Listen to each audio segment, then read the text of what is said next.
back my YouTube channel. Ketemu lagi dengan aku, Amel Melani. Hari ini di YouTube aku nggak mau masak kayak biasa-biasanya, tapi aku mau ngelanjutin video yang sebelumnya pernah aku share. Kalau yang sebelumnya aku share itu mengenai 8 langkah cara mencegah virus corona.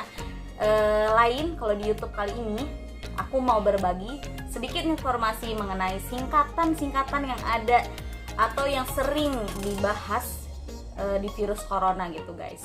Salah satunya itu ada yang terbaru itu OTG, dan yang sebelum-sebelumnya itu ada ODP dan PDP. Nah, di video kali ini aku bakalan berbagi informasi atau penjelasan mengenai singkatan-singkatan tersebut secara singkat, padat, dan jelas.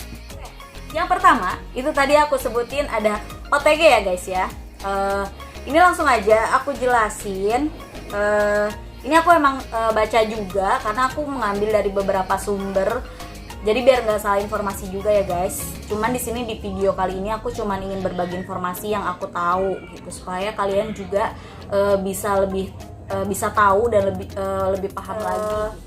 Informasi yang pertama itu Kementerian Kesehatan memperbarui pedoman kesehatannya dan pengendalian COVID-19.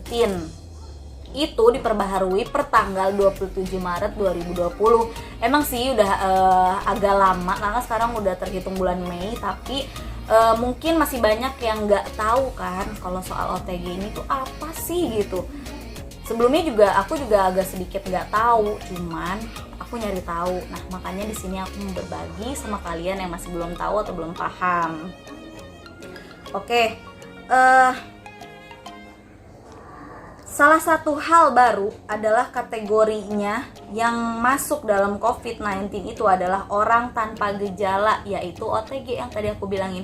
Jadi singkatan dari OTG itu adalah orang tanpa gejala. Nah loh, itu gimana tuh orang tanpa gejala? Terus gimana kita bisa tahu kalau misalnya kita itu kena COVID atau enggak? Nah, lanjut.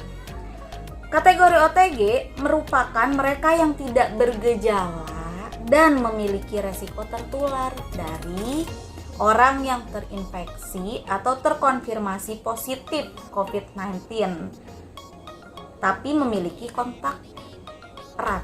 Kontak erat sendiri itu guys, dia punya arti tersendiri. Yang disebut kontak erat adalah seseorang yang melakukan kontak fisik atau berada dalam ruangan atau berkunjung dalam radius 1 meter dengan PDP. Kemarin aku sempat share di 8 langkah mencegah virus corona. Itu jarak yang dianjurkan itu 0,5 sampai dengan 2 meter. Ya kan? Berarti jarak 1 meter aja itu masih kurang aman guys. Ya, karena banyak yang terkena juga kan, atau positif gitu lah ya. Nah, dengan PDP atau kasus terkonfirmasi COVID-19 dalam 2 hari sebelum kasus timbul gejala dan hingga 14 hari setelah kasus timbul gejala. Nah, yang dimaksudkan dengan yang tadi aku sebutin tadi, 2 hari sebelum kasus itu jadi 2 hari sebelum dia tahu kalau dia itu PDP. Nah, si OTG ini sering berkunjung atau berdekatan kurang dari 1 meter sama dia. Jadi bisa dikategorikan sebagai OTG gitu. Nah, OTG sendiri itu mempunyai kriteria orang yang berpotensi sebagai OTG.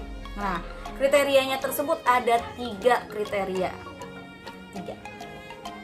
Pertama adalah petugas kesehatan. Wajar sih ya kalau petugas kesehatan itu bisa dikategorikan OTG, karena dia kan ada di lingkungan rumah sakit.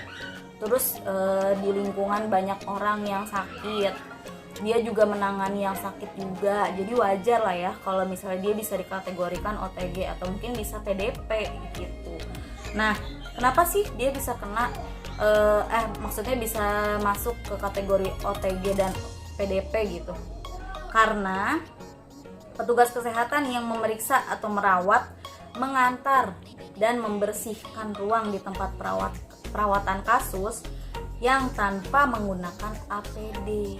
Nah, APD itu alat perlindungan diri sesuai standar. Nah, sebelumnya kan tim medis banyak yang kekurangan kan, atau bahkan nggak mempunyai alat tersebut tadi alat perlindungan diri gitu.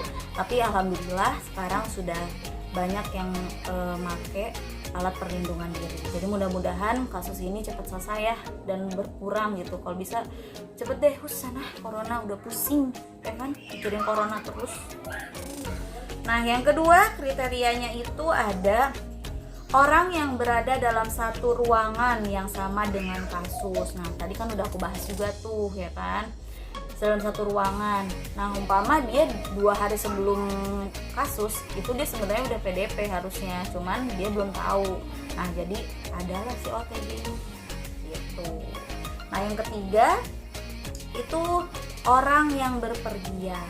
Nah, kan yang dianjurin pemerintah aja kalau bisa kita di rumah dulu deh, yang nggak penting-penting banget buat keluar, kalau bisa jangan keluar ya. Nah, buat kalian yang masih keluar karena ada pekerjaan atau diwajibkan untuk tetap bekerja, nah usahakan jaga kebersihan juga ya guys. Kasihan nanti orang yang di rumah, apalagi yang punya anak-anak atau baby, kasihan kan kalau misalnya mereka ikut terkena juga. Oke, selanjutnya yang belum dibahas itu ada ODP dan PDP. Nah, karena tadi kita udah bahas OTG, nah sekarang kita lanjut ke PDP-nya aja dulu. Nah, PDP sendiri itu singkatan dari pasien dalam pengawasan. Nah, apa sih PDP itu? Nah, PDP itu mereka yang memiliki gejala panas, badan panas, dan gangguan saluran pernapasan. Nah, gangguan saluran pernapasan itu bisa ringan atau berat, serta pernah berkunjung atau tinggal di daerah yang diketahui merupakan daerah penularan COVID-19. Nah, mungkin kalian semua juga udah tahu kan daerah mana aja yang udah ada titik merahnya, lokasi mana aja yang udah ditandai-tandai itu yang berpotensi menularkan virus COVID-19 tersebut. Nah, lanjut. Yang kedua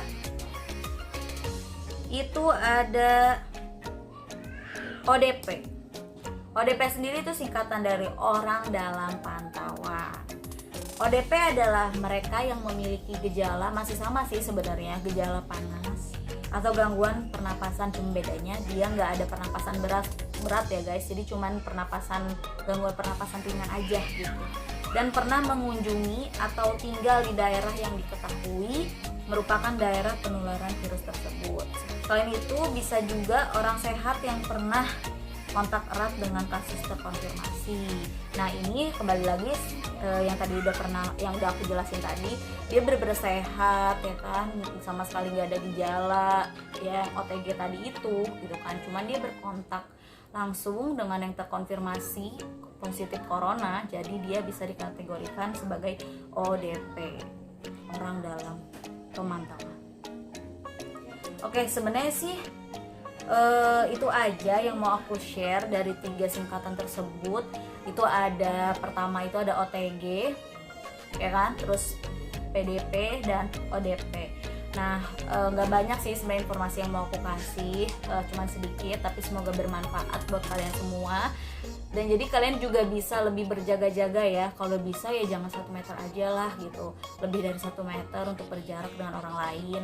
Jadi kalau bisa juga kalian gunakan perlengkapan yang bisa mencegah virus COVID-19. Contoh, kalian menggunakan masker ya kan. Emang sih sebagian orang masih aku perhatiin juga mereka itu menyepelekan banget gitu. Ngapain sih lah pakai masker, aduh nggak betah deh gitu, gerah lah, apalah, susah napas lah, apa segala macam. Tapi tolong sayangi diri sendiri dan orang sekitar yang ada di yang kalian sayangi gitu kan. Dengan cara memakai masker, rajin mencuci tangan gitu kan, dan hindari barang-barang yang sering dipakai bersama gitu kan.